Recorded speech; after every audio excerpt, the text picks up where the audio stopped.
বসে গোপন ষড়যন্ত্র করছে। আর ষড়যন্ত্র কি নিজের স্ত্রীকে নিয়ে করে আর প্রকাশ্য জায়গায় তাও ঢাকা বিশ্ববিদ্যালয় সেখানে যে আমরা ষড়যন্ত্র করছে, আপনারা কি পদ্মা সেতু নাট বোল্ট খোলার একটা প্রচেষ্টা চালাচ্ছে। এই ছিল প্রতিটি অবস্থা। যাই হোক, তারপরেও আমি দেখেছি তাদের চাকরি নাই, ওরা তারা চাকরি দিয়ে করলো, কোন রকম মামলা টামলা করে টিকেছিল, কিন্তু তার তো বিশ্ববিদ্যালয় থেকে তাকে তো দিয়ে দেওয়া হয়েছে, চাকরিচ্যুত করা হয়েছে। এভাবে আরো অনেকেই করা হয়েছে, কিন্তু এর মধ্যে তারা টিকে থেকেছে।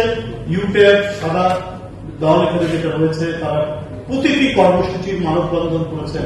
আমি এটাই বলতে চাই যে ওই ফ্যাসিবাদের পক্ষে যে কত শিক্ষক দাঁড়িয়েছে বিভিন্ন বিশ্ববিদ্যালয় থেকে এসে, আমরা আরেক ছোট ভাই নুরুল ইসলাম, তাদেরকেও দেখেছি জাহাঙ্গীরনগর বিশ্ববিদ্যালয় থেকে আসছে, ওপেন ইউনিভার্সিটি থেকে আসছে, বিভিন্ন জায়গা থেকে আসছে।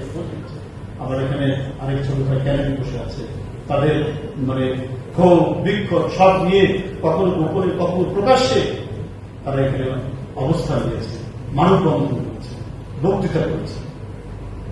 জুলাই যখন শুরু হলো, 5 জুলাই থেকে মোটামুটি বুঝতে পারছি যে অবস্থা খারাপের দিকে যাচ্ছে। এবং আপনাদেরকে বলে রাখি, আজকে অনেক মানে নিজস্ব ক্রেডিট নেওয়ার চেষ্টা হচ্ছে, কৃতিত্ব নেওয়ার চেষ্টা হচ্ছে, কিন্তু প্রতিক্ষণে প্রতি মুহূর্তে ছাত্রদের যে আন্দোলন সেটাকে সংহতি জানানোর জন্য লন্ডন থেকে আজকে প্রধানমন্ত্রী যারা তারেক রহমান নির্দেশ দিতে, আমার কাছে নির্দেশ দিতে আরেকজন দিতেন, প্রধানমন্ত্রী বসে আছে, তিনি হোয়াটসঅ্যাপে নানাভাবে যেখান থেকে দূর হয়ে আছেন ওখান থেকে যে জানাতেন, বলে দিতেন যে কি বলতে হবে, কি করতে হবে। এই কন্টিনিউ 5 তারিখে করলেন। 11 তারিখে আমার রুম ইয়েতে আমাদের যে পার্টি অফিস, সেখানে একটা নাটক করবো। আমি 10:30 পর্যন্ত স্টেটমেন্ট লিখে দিয়েছি। তারপরে দেখি গোয়েন্দা পুলিশকে রেড করে সেখান থেকে মানে সেই কি বলে অস্ত্র উদ্ধার করছে। মানে ভাই, জীবনে কোনোদিন পকেটে একটা ব্লেড নিয়ে ঘুরিনি, আর আমাদের রুম থেকে অস্ত্র উদ্ধার করছে। তখন বুঝলাম যে সরকার এখন একটা টোটাল ক্র্যাকডাউনের দিকে তারা যাচ্ছে, তার উদ্দেশ্য খুব খারাপ। এই মুহূর্তে অফিস থেকে বেরিয়ে আত্মগোপনে গিয়ে কিন্তু শুরু করলাম ভার্চুয়ালি সংবাদ সম্মেলন। আমাকে যেভাবে বলা হতো এবং যে কর্মসূচিগুলো দিত ছাত্ররা অথবা শিক্ষকরা, সেটাকে আমরা পূর্ণ সমর্থন দিত। এটা জানাতেন আমাকে আমাদের দলের তৎকালীন ভারপ্রাপ্ত চেয়ারম্যান আজকে প্রধান তারেক রহমান, ইন্ডিয়া থেকে জানাতেন সালাউদ্দিন সাহেব। মোটামুটি এই দুজন যেগুলো জানাতেন, ছাত্ররা দিচ্ছে কমপ্লিট শাটডাউন, বাংলা ব্লকে একটার পর মার্চ ফর জাস্টিস।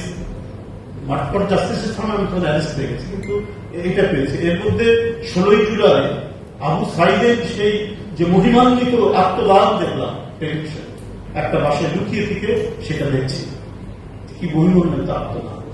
যাই হোক, এর মধ্যে আপনার সকল নেটওয়ার্ক যে অ্যাক্সেস গুলো ছিল বন্ধ করে দেওয়া থাকে। মারা গেল 16 তারিখে, হত্যা করা হলো আবু সাইদ। তো এরপরে যে কর্মসূচি ছিল প্রত্যেকটিতে বাংলাদেশ জাতীয়তাবাদী দল, বিএনপি সমর্থন জানানো হয়েছে, সংহতি জানানো হয়েছে, তীব্রভাবে জানানো হয়েছে। প্রত্যেকটা রেকর্ড সহ আছে এবং আমাদের দলের যে সমস্ত ছাত্র সংগঠন এবং অন্যান্য সংগঠন প্রত্যেকেই তারা রাস্তায় গিয়েছেন। আমরা 142 জন ছাত্র দলের ছেলে মারা গেল। এই ঘটনাগুলো একটা পর একটা। 19 জুলাই প্রথম বিএনপি কর্মসূচি দিল যে প্রেস ক্লাবে একটা সমাবেশ।